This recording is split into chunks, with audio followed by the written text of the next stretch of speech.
Hi friends, എല്ലാവർക്കും M favour അക്കാഡമിയുടെ പുതിയൊരു ക്ലാസ്സിലേക്ക് സ്വാഗതം.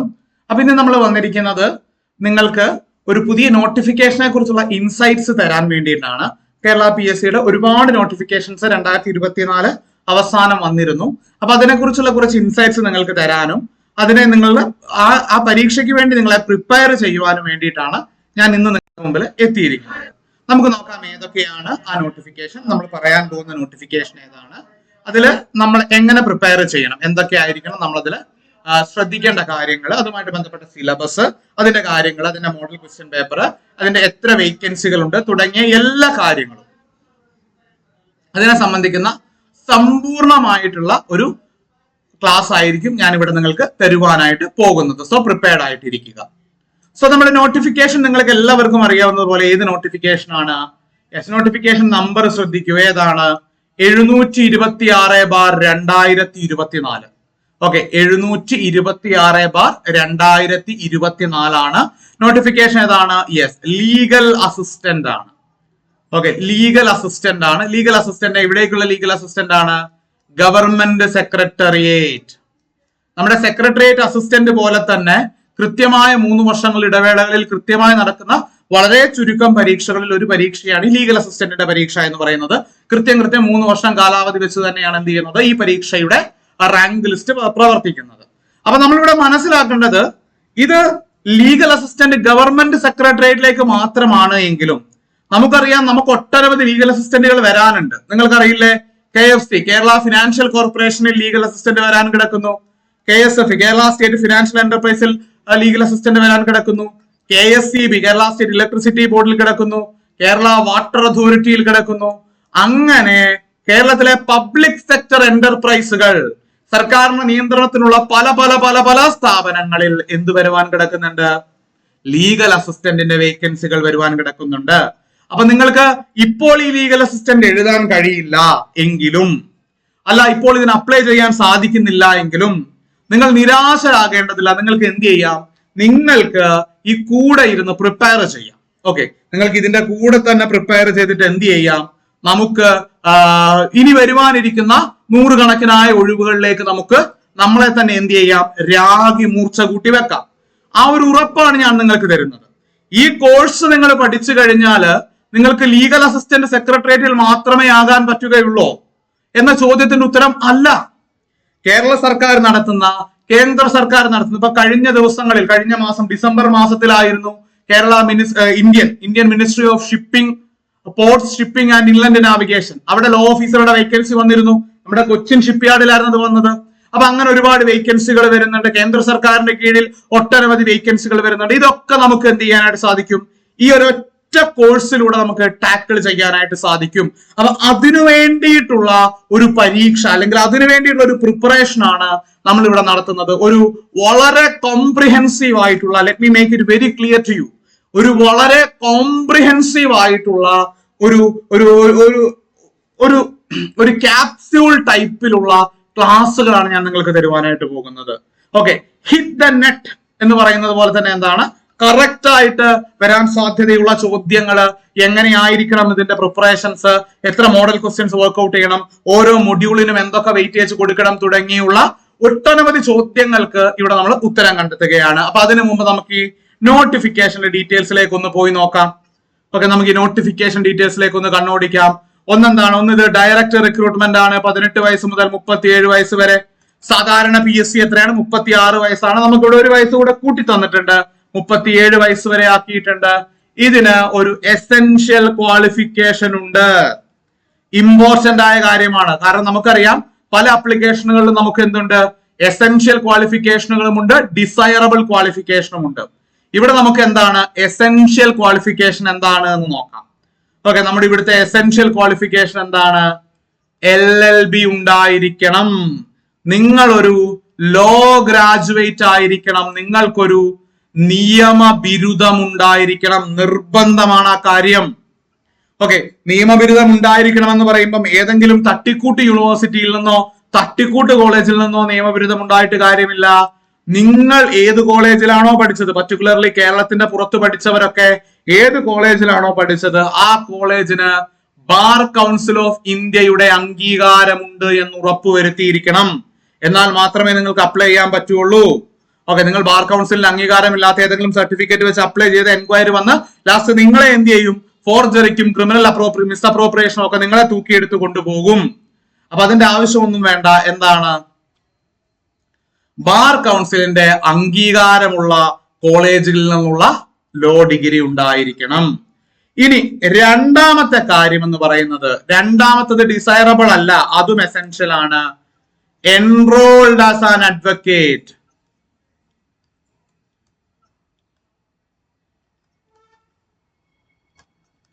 In the bar. ബാർ കൗൺസിലിൽ ഓക്കെ, നിങ്ങളുടെ ബാറിൽ റെസ്പെക്റ്റീവ് ബാർ കേരളത്തിലുള്ളവരാണെങ്കിൽ കേരള ബാറിൽ എന്ത് ചെയ്തിരിക്കണം? അഡ്വക്കേറ്റ് ആയി എൻറോൾ ചെയ്തിരിക്കണം. ഓക്കെ, LLB-കാർക്ക് അറിയാം എന്താണ്, നമ്മൾ കോട്ടൊക്കെ ഇട്ട് പോയിട്ട് ഏതെങ്കിലും ഒരു ഹൈക്കോടതി ജഡ്ജി നമുക്ക് എൻറോൾമെന്റ് സർട്ടിഫിക്കറ്റ് ഒക്കെ തരും. അപ്പൊ ആ എൻറോൾമെന്റ് സർട്ടിഫിക്കറ്റ് നിങ്ങളുടെ കയ്യിൽ ഉണ്ടായിരിക്കണം. ഇപ്പൊ സ്വാഭാവികമായിട്ടും എന്റെ മനസ്സിലേക്ക് നിങ്ങളെ പോലുള്ള വിദ്യാർത്ഥികൾ എന്ന നിലയിൽ എന്റെ മനസ്സിലേക്ക് വരുന്ന രണ്ട് ചോദ്യങ്ങളുടെ ഉത്തരം കൂടെ ഞാൻ പറയാം. ഒന്ന്, LLB അവസാന വർഷ വിദ്യാർത്ഥികൾക്ക് ഇത് എഴുതാൻ സാധിക്കുമോ? ഒരു ചോദ്യമാണ്. LLB അവസാന വർഷ വിദ്യാർത്ഥികൾക്ക് ഇതിന് അപേക്ഷിക്കാൻ സാധിക്കുമോ? രണ്ട്, ഞാൻ LLB പൂർത്തിയായി ഞാൻ ഇതുവരെ എൻറോൾ ചെയ്തിട്ടില്ല. നമുക്കറിയാം എന്താണ് എൻറോൾമെന്റ്, ഓരോ 2 മാസം കൂടുമ്പോഴാണ് ബാർ കൗൺസിൽ നടത്തുക. ഓരോ 2 മാസം കൂടുമ്പോഴാണ് ബാർ കൗൺസിൽ നടത്തുക എൻറോൾമെന്റ്. അപ്പം ഞാൻ ഇപ്പോൾ എൻറോൾ ചെയ്തിട്ടില്ല, പക്ഷെ എന്റെ റിസൾട്ട് ഒക്കെ വന്നിട്ടുണ്ട്. ഞാൻ എന്ത് ചെയ്യാം? അടുത്ത എൻറോൾമെന്റിന് നിൽക്കുകയാണ്. അപ്പം എനിക്ക് എൻറോൾ ചെയ്യാൻ സാധിക്കുമോ? അല്ലെങ്കിൽ അപ്പോൾ എനിക്ക് ഇതിന് അപേക്ഷിക്കാൻ സാധിക്കുമോ? എന്റെ LLB കംപ്ലീറ്റ് ആയല്ലോ. ഞാൻ ഇനി എന്ത് ചെയ്താൽ മതി? വെറുതെ ഒന്ന് എൻറോൾ ചെയ്താൽ മതി. അപ്പം ഇതിന്റെ രണ്ടിന്റെയും ഉത്തരം പറ്റില്ല. ഓക്കെ, നിങ്ങൾ ഇതിന് അപ്ലൈ ചെയ്യാനായിട്ട് നിൽക്കുമ്പോൾ നിങ്ങളുടെ കയ്യിൽ എന്തുണ്ടായിരിക്കണം? എൻറോൾമെന്റ് സർട്ടിഫിക്കറ്റ് ഉണ്ടായിരിക്കണം, LLB-യുടെ സർട്ടിഫിക്കറ്റ് ഉണ്ടായിരിക്കണം. LLB-യുടെ സർട്ടിഫിക്കറ്റ് ഉണ്ടായിരിക്കണം, എൻറോൾമെന്റ് സർട്ടിഫിക്കറ്റ് ഉണ്ടായിരിക്കണം. ഈ രണ്ട് സർട്ടിഫിക്കറ്റും നിങ്ങളുടെ കയ്യിൽ ഉണ്ടെങ്കിൽ മാത്രമേ എന്ത് ചെയ്യാൻ പാടുള്ളൂ? ഇതിന് അപ്ലൈ ചെയ്യാനായിട്ട് സാധിക്കുകയുള്ളൂ. ആ പോയിന്റ് കൃത്യമായിട്ട് മനസ്സിലായി എന്ന് കരുതുന്നു. അപ്പൊ താഴെ കമന്റ് ബോക്സിൽ വന്നിട്ട്, സാർ ഞാൻ അവസാന വർഷ വിദ്യാർത്ഥിയാണ്, എനിക്ക് അപ്ലൈ ചെയ്യാൻ സാധിക്കുമോ? സാർ ഞാൻ എന്റെ കോഴ്സ് കംപ്ലീറ്റ് ചെയ്തു പക്ഷെ എൻറോൾ ചെയ്തിട്ടില്ല, എനിക്ക് അപ്ലൈ ചെയ്യാൻ സാധിക്കുമോ എന്നൊന്നും ചോദിക്കേണ്ട. അപ്ലൈ ചെയ്യാൻ പറ്റൂല. ഓക്കെ, ഈ രണ്ട് സർട്ടിഫിക്കറ്റും നിങ്ങളുടെ കയ്യിൽ ഉണ്ടായിരിക്കണം, മസ്റ്റ്. ഇനി നമുക്ക് പതുക്കെ ഇതിന്റെ സിലബസിലേക്ക് പോകാം. ഇതിന്റെ 2025, അതായത് ഈ വർഷം നടക്കാനിരിക്കുന്ന പരീക്ഷയുടെ സിലബസ് നമുക്ക് പുറത്തു വിട്ടിട്ടില്ല. ഓക്കെ, കേരള PSC എന്ത് ചെയ്തിട്ടില്ല? പുതിയ സിലബസ് പുറത്തു വിട്ടിട്ടില്ല. നമ്മൾ പഴയ സിലബസ് വെച്ചിട്ട് നമുക്ക് 2 പാർട്ടുകളാണുള്ളത്, പാർട്ട് എയും പാർട്ട് ബിയും. പാർട്ട് ബി ജനറൽ ഇംഗ്ലീഷും മറ്റ് ജനറൽ നോളജും ഒക്കെയാണ്. നമ്മളിപ്പോൾ PSC-യുടെ പാർട്ട് എ എന്ന് പറയുന്നത് ലോ ആണ്, പ്യുവർ ലോ ആണ്, പ്യുവർലി ടെക്നിക്കൽ ആണ്. കേസുകൾ, അതിന്റെ ലീഗൽ മാക്സിംസ്, അങ്ങനെയുള്ള കാര്യങ്ങളൊക്കെയാണ് ഇവിടെ ചോദിക്കുക. അപ്പൊ നമുക്ക് ഇപ്പോൾ മനസ്സിലായിരിക്കുന്ന PSC-യുടെ അടുത്ത വൃത്തങ്ങളിൽ നിന്നൊക്കെ നമുക്ക് ലഭ്യമായിട്ടുള്ള അറിവ് എന്താണെന്ന് വെച്ച് കഴിഞ്ഞാൽ, PSC-യോട് ചേർന്നുള്ള വൃത്തങ്ങളിൽ നിന്നൊക്കെ നമുക്ക് ലഭ്യമായിട്ടുള്ള അറിവ് ഇനി മുതൽ പാർട്ട് ബി ഉണ്ടാകില്ല. കംപ്ലീറ്റ് ആയിട്ട് 100-ൽ 100 എന്തായിരിക്കും? 100-ൽ 100 ലോ ആയിരിക്കും. ഓക്കെ, 100-ൽ 100 നിയമവുമായി ബന്ധപ്പെട്ട ചോദ്യങ്ങളായിരിക്കും. 100 ഔട്ട് ഓഫ് 100. യെസ്, പോയിന്റ് കിട്ടിയോ? 100 ഔട്ട് ഓഫ് 100 എന്തായിരിക്കും? അത് ലോ ക്വസ്റ്റ്യൻസ് മാത്രമായിരിക്കും. ഓക്കെ, അത് ലോ ക്വസ്റ്റ്യൻസ് മാത്രമായിരിക്കും എന്നാണ് നമുക്ക് അറിയുവാനായിട്ട് സാധിച്ചിട്ടുള്ളത്. അപ്പൊ ഇതിന്റെ സിലബസിലേക്ക് നമ്മളൊന്ന് കണ്ണോടിച്ചു കഴിഞ്ഞാൽ, ഓക്കെ നോക്കൂ, ഇതിന്റെ സിലബസിൽ എന്തൊക്കെയുണ്ട്? യെസ്, പാർട്ട് 1 നമുക്ക്, അല്ലെങ്കിൽ അതിന്റെ മൊഡ്യൂൾ എന്ന് പറയുന്നത് ഏതാണ്? Jurisprudence, legal theory, principles of legislative interpretation. Okay, legal interpretation ഒക്കെ ആണ് നമുക്ക് വരുന്നത്. അത് വളരെ സിമ്പിൾ ആയിട്ടുള്ള, അധികം കാര്യങ്ങളൊന്നുമില്ല.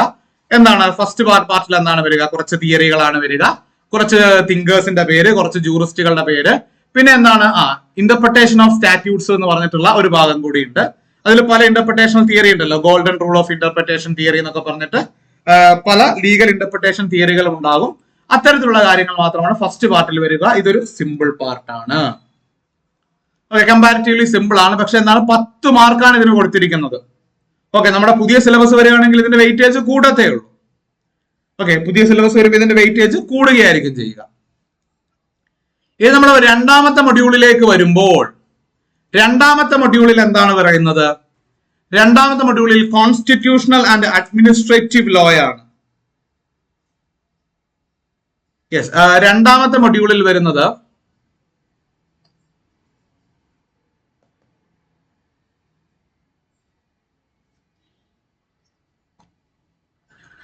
രണ്ടാമത്തെ മൊഡ്യൂൾ നോക്കിക്കഴിഞ്ഞാൽ നമുക്ക് മനസ്സിലാകും അതിൽ വരുന്നത് എന്താണ്. അതിൽ വരുന്നത് കോൺസ്റ്റിറ്റ്യൂഷണൽ ആൻഡ് അഡ്മിനിസ്ട്രേറ്റീവ് ലോ ആണ്. അതും എന്താണ്, അതും കമ്പാരിറ്റീവ്ലി സിമ്പിൾ ആയിട്ടുള്ളതാണ്. നമ്മൾ പഠിച്ചിട്ടുള്ള എന്താണ് പോളിറ്റി, പിന്നെ എന്താണ് അഡ്മിനിസ്ട്രേറ്റീവ് തിയറീസ് ഒക്കെ നിങ്ങൾ മറ്റു പരീക്ഷകൾക്കൊക്കെ പഠിക്കുന്നു. ഇപ്പൊ സെക്രട്ടേറിയറ്റ് അസിസ്റ്റന്റ് ഒക്കെ പഠിക്കുന്നവരൊക്കെ അഡ്മിനിസ്ട്രേറ്റീവ് തിയറിയും അതുമായിട്ട് ബന്ധപ്പെട്ട കാര്യങ്ങളൊക്കെ പഠിക്കാറുണ്ടല്ലോ. അപ്പൊ അത്തരത്തിലുള്ള കാര്യങ്ങളൊക്കെയാണ് എന്തിലുണ്ടാവുക, സെക്കൻഡ് മൊഡ്യൂളിൽ ഉണ്ടാവുക. ഇതും സിമ്പിൾ മൊഡ്യൂൾ ആണ്. കമ്പാരിറ്റീവ്ലി ഇതും സിമ്പിൾ മൊഡ്യൂൾ ആണ്. തേർഡിലേക്ക് വരുമ്പോൾ തേർഡ് മുതൽ എന്തായി? തേർഡ് മുതൽ നമ്മള് പ്യോർ ലോ, IPC, CRPC തുടങ്ങിയ കാര്യങ്ങളൊക്കെ ആയിരുന്നു പഴയ സിലബസിൽ കൊടുത്തിരുന്നത്. നമുക്ക് IPC ഇല്ല, CRPC ഇല്ല, പകരം BNS-ഉം BNSS-ഉം മാത്രം. നമുക്ക് എന്തില്ല? നമുക്ക് IPC ഇല്ല, നമുക്ക് CRPC ഇല്ല, പകരം നമുക്കുള്ളത് എന്താണ്? BNS-ഉം BNSS-ഉം. അതുമായി ബന്ധപ്പെട്ട കാര്യങ്ങളൊക്കെ അരച്ച് കലക്കി കുടിക്കണം. തേർഡ് മൊഡ്യൂൾ മുതൽ എന്താണ് നമ്മൾ പതുക്കെ പതുക്കെ എന്താണ് ലോയുടെ ആ ഒരു അന്തരാളങ്ങളിലേക്ക് നമ്മൾ ഊളിയിട്ടിറങ്ങാൻ പോവുകയാണ്. സോ BNS-ഉം BNSS-ഉം നമ്മൾ കൃത്യമായിട്ട് തന്നെ പഠിച്ചു പോകണം. അതുമായിട്ട് ബന്ധപ്പെട്ട് നിങ്ങൾക്ക് 10 മാർക്കാണ് ഇവിടെ വന്നിരിക്കുന്നത്. ഓക്കെ, 10 മാർക്കാണ് വന്നിരിക്കുന്നത്. Crime against public servant, crime against body, crime against woman, children, charge, discharge, acquittal, trial, sessions case, trial, summary trial, warrant case എന്നൊക്കെ പറഞ്ഞിട്ട് എന്താണ് പ്ലീ ബാർഗെയിനിങ് വരെയുള്ള നൂറുകണക്കിന് കാര്യങ്ങൾ. ഓക്കെ, നിങ്ങൾ IPC-യിലും CRPC-യിലും ഒക്കെ പഠിച്ചിട്ടുള്ള എന്താണ് നൂറുകണക്കിന് കാര്യങ്ങളെ നമുക്ക് എന്തായിരിക്കണം, ഒരു ക്യാപ്സ്യൂള് പോലെ ആക്കി നമുക്ക് പെട്ടെന്ന് വിഴുങ്ങാൻ പാകത്തിനുള്ള രീതിയിൽ ആക്കിയിരിക്കണം. അത് നിങ്ങൾ പേടിക്കേണ്ട, ഞാനുണ്ട് ഇവിടെ. I will definitely help you to learn this all. I have this capsules for the same. Okay, ഇതിന് വേണ്ടിയിട്ടുള്ള നിങ്ങൾക്കുള്ള ക്യാപ്സ്യൂൾസ് എന്റെ കയ്യിലുണ്ട്. യെസ്, അപ്പൊ criminal substantive and procedure law കഴിഞ്ഞു കഴിഞ്ഞാൽ പിന്നെ നമുക്ക് ഏതാ ഉള്ളത്? പിന്നെ നമുക്ക് civil substantive and procedural law അല്ലേ? ഓക്കെ, പിന്നെ നമുക്ക് വരുന്ന ഏതാണ്? Civil substantive and procedural law ഏതാണ്? Contract, tort, CPC. ഓക്കെ, പിന്നെ നമുക്ക് വരുന്ന ഏതാണ്? Contract, tort, civil procedure code. ഇതൊക്കെയാണ് നമുക്ക് പിന്നെ വരുന്നത്. ഓക്കെ, ഇതും എന്താണ് കമ്പാരിറ്റീവ്ലി എളുപ്പമാണ്. Indian contract act, civil procedure code 1908, പിന്നെ ടോർട്ട്, അതുമായിട്ട് ബന്ധപ്പെട്ട കാര്യങ്ങൾ. ഇതിൽ വേറെ എന്താണ് വരുന്നത്? യെസ്, പാർട്ട്ണർഷിപ്പ് ആക്ട് 1932 വരുന്നുണ്ട്, സെയിൽ ഓഫ് ഗുഡ്സ് ആക്ട് വരുന്നുണ്ട്. അങ്ങനെ കുറച്ച് എക്സ്ട്രാ നിയമങ്ങൾ ഇതിൽ വരുന്നുണ്ട്. അതൊക്കെ നമ്മൾ ടോർട്ടിൽ പഠിച്ചിട്ടുണ്ടാവും. നിങ്ങൾ കോളേജിൽ പഠിച്ച സമയത്ത് കോൺട്രാക്ടിന്റെയും ടോർട്ടിന്റെയും അല്ലെങ്കിൽ സ്പെഷ്യൽ കോൺട്രാക്ട് ഒക്കെ പഠിക്കുന്ന സമയത്ത് അത് നിങ്ങൾ പഠിച്ചിട്ടുണ്ടാവും. യെസ്, അത് നമ്മൾ ഡീറ്റെയിൽ ആയിട്ട് തന്നെ നമ്മളത് പറഞ്ഞ് എലാബറേറ്റ് ആയിട്ട് നിങ്ങൾക്ക് അതിന്റെ ഡീറ്റെയിൽസ് തന്നിട്ടേ നമ്മൾ പോവുകയുള്ളൂ. അതിൽ നിന്ന് വരാൻ സാധ്യതയുള്ള മോഡൽ ക്വസ്റ്റ്യൻസും മറ്റു കാര്യങ്ങളും ഒക്കെ നമ്മൾ പറഞ്ഞിട്ട് പോകും. യെസ്, അടുത്തത് വരുന്നത് law of evidence. Okay, Indian evidence act ആയിരുന്നു 5 മാർക്കിന് വന്നിരുന്നത്. നമുക്കിപ്പോ ഏതാണ്? ഭാരതീയ സാക്ഷ്യ അധിനിയം. നമുക്ക് വരുന്നത് BSI ആണ്, ഭാരതീയ സാക്ഷ്യ അധിനിയമമാണ് 5 മാർക്കിന് വരുന്നത്. അതിന്റെ ഡീറ്റെയിൽസ് ഡോക്ട്രിൻ ഓഫ് എസ്റ്റോപ്പൽ ഉണ്ട്, ക്യാരക്ടർ ഓഫ് എവിഡൻസ്, ഹിയർസേ എവിഡൻസ് തുടങ്ങിയിട്ടുള്ള എന്താണ് competency of witness, privileged communication, examination of witness തുടങ്ങിയ നൂറുകണക്കിന് കാര്യങ്ങൾ നിങ്ങൾ പഠിച്ചിട്ടുണ്ടാവില്ല. നമ്മളിതൊക്കെ പഠിച്ചിട്ടല്ലേ LLB പാസ്സായി വരുന്നത്. സോ അപ്പൊ ഈ കാര്യങ്ങളൊക്കെ നമുക്ക് എന്തുണ്ടാവും? ലോ ഓഫ് എവിഡൻസിൽ ഉണ്ടാകും. ഓർത്തു വെക്കുക.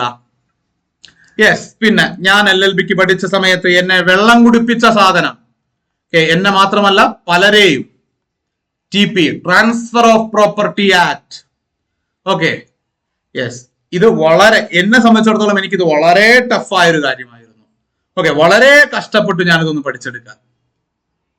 വളരെ ടഫ് ആയിട്ടുള്ള ഒരു ഭാഗമാണ് ട്രാൻസ്ഫർ ഓഫ് പ്രോപ്പർട്ടി അല്ലെങ്കിൽ വസ്തു കൈമാറ്റ നിയമം എന്ന് പറയുന്നത്.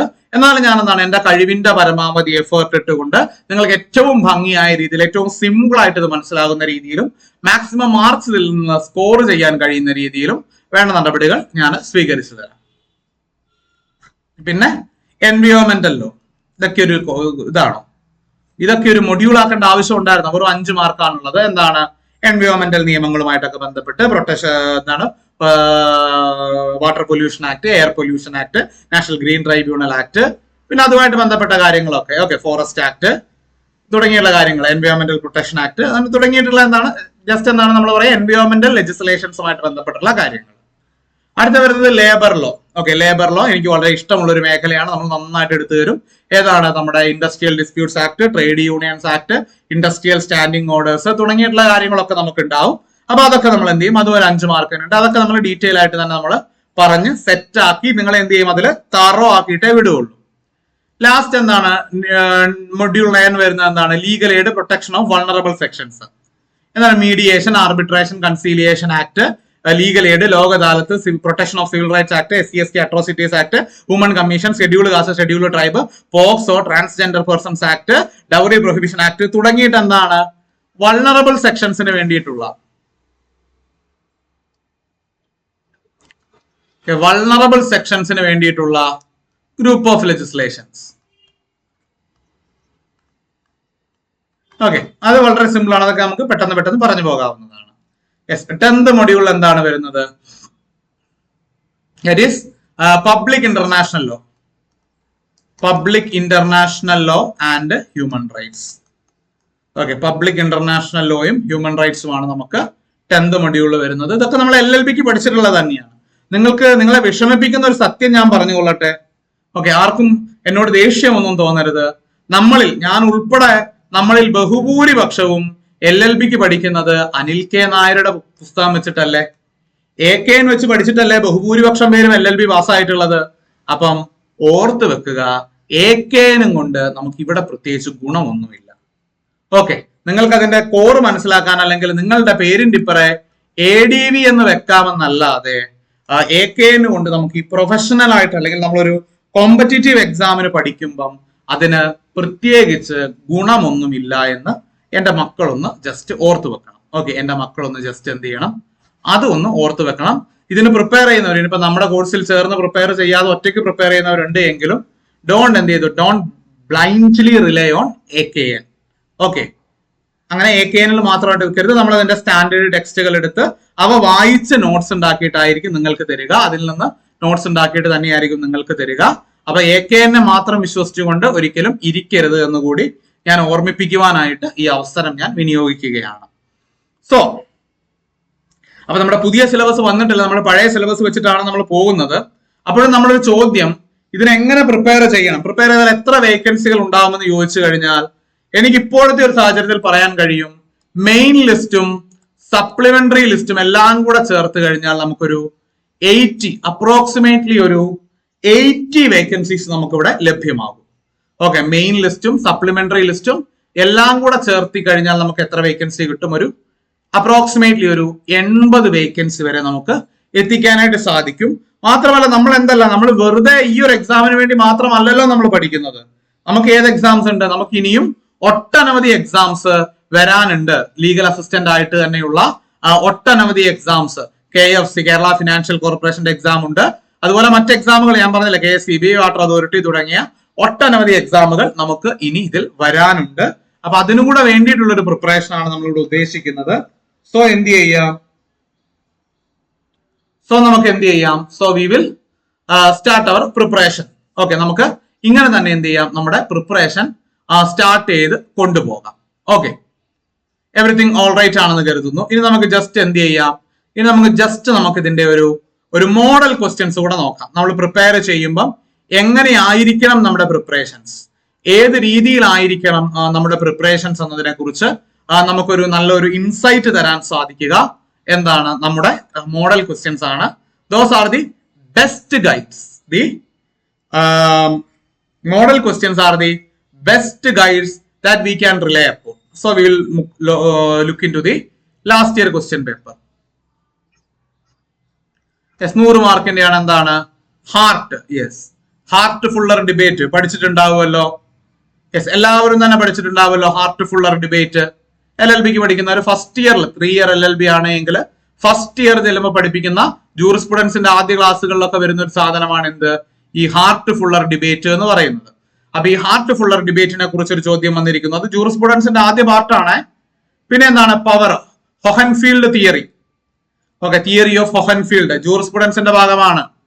Yes, Salmond's concept of property, അതും ജൂറിസ്പ്രുഡൻസിന്റെ ഭാഗമാണ്. അത് അതുപോലെ തന്നെ എന്തിന്റെ ഭാഗമാണ്, പ്രോപ്പർട്ടി, ട്രാൻസ്ഫർ ഓഫ് പ്രോപ്പർട്ടി ആക്ടിന്റെയും ഭാഗമായിട്ട് നമുക്കതിനെ കൺസിഡർ ചെയ്യാനായിട്ട് സാധിക്കും. യെസ്, അതുപോലെ എന്താണ്, yes, prospective overruling, interpretation of സ്റ്റാറ്റ്യൂട്ട്സിൽ വരുന്നുണ്ട്, കോൺസ്റ്റിറ്റ്യൂഷനിൽ വരുന്നുണ്ട്. രണ്ട് സ്ഥലത്ത് നമ്മളത് പഠിക്കും, പ്രോസ്പെക്റ്റീവ് ഓവർ റൂളിംഗ്. പിന്നെ എന്താണ്, തിയറികൾ ഞാൻ പറഞ്ഞിട്ടുണ്ട്, എമിനന്റ് ജൂറിസ്റ്റുകളെ കുറിച്ചുള്ള ചോദ്യം വരും.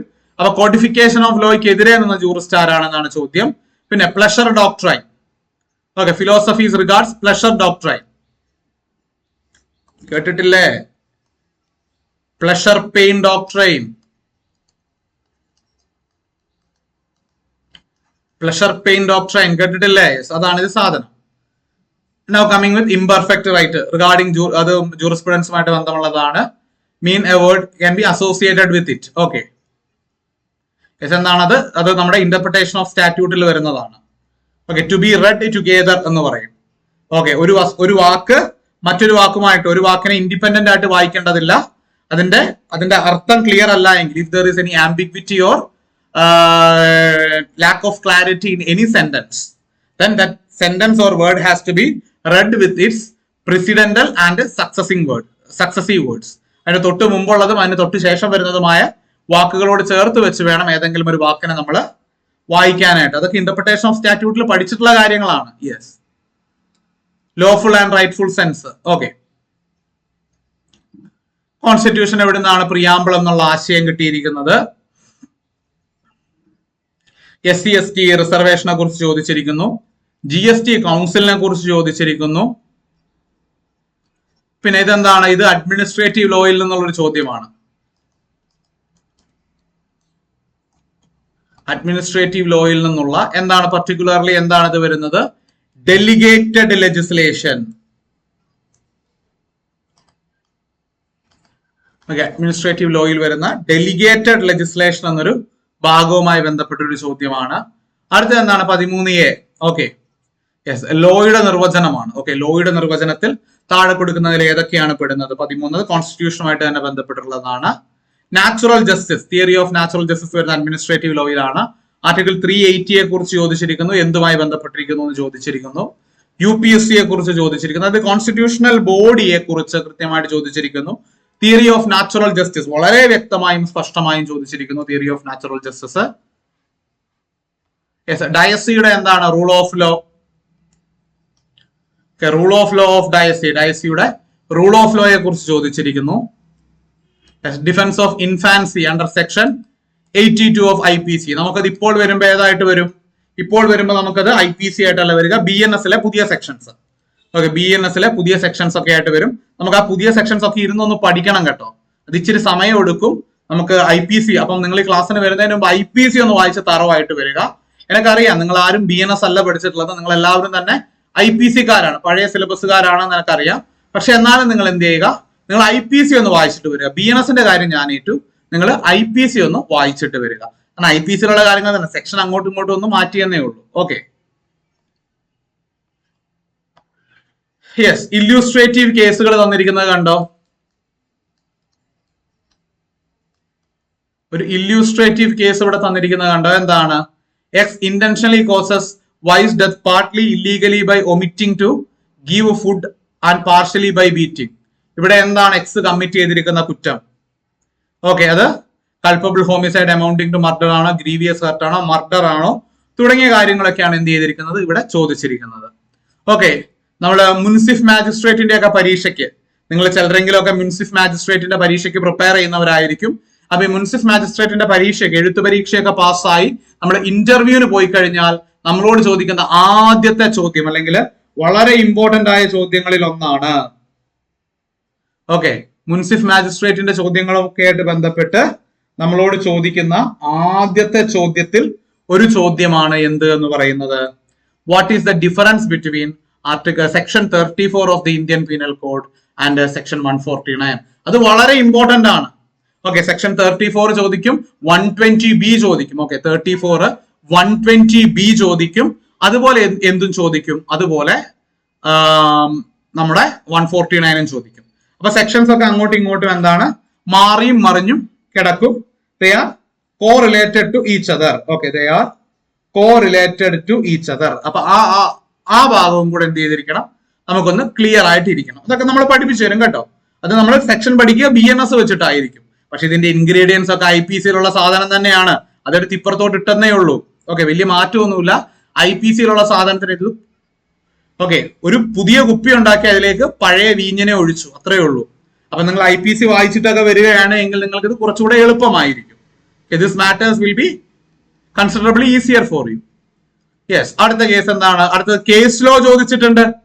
Okay, in Maharashtra, state of Maharashtra versus Madhukar and Mardikar കേസിൽ എന്താണ് സുപ്രീം കോടതി പറഞ്ഞിട്ടുള്ളത്?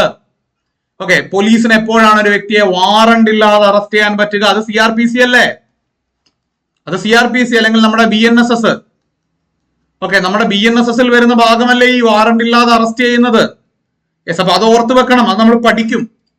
ഓക്കെ, ഏതൊക്കെ സാഹചര്യങ്ങളിൽ വാറണ്ട് ഇല്ലാതെ അറസ്റ്റ് ചെയ്യാം, ഏതൊക്കെ സാഹചര്യങ്ങളിൽ ഡീറ്റെയിൻ ചെയ്യാം. ഓക്കെ, യെസ്, അപ്പൊ അതൊന്ന് ഓർത്ത് വെക്കുക. യെസ്, അപ്പൊ ഇത്രയും കാര്യങ്ങൾ നിങ്ങൾക്ക് ഇതിനെക്കുറിച്ച് ഒരു ഏകദേശ രൂപം കിട്ടിയെന്ന് ഞാൻ കരുതുകയാണ്.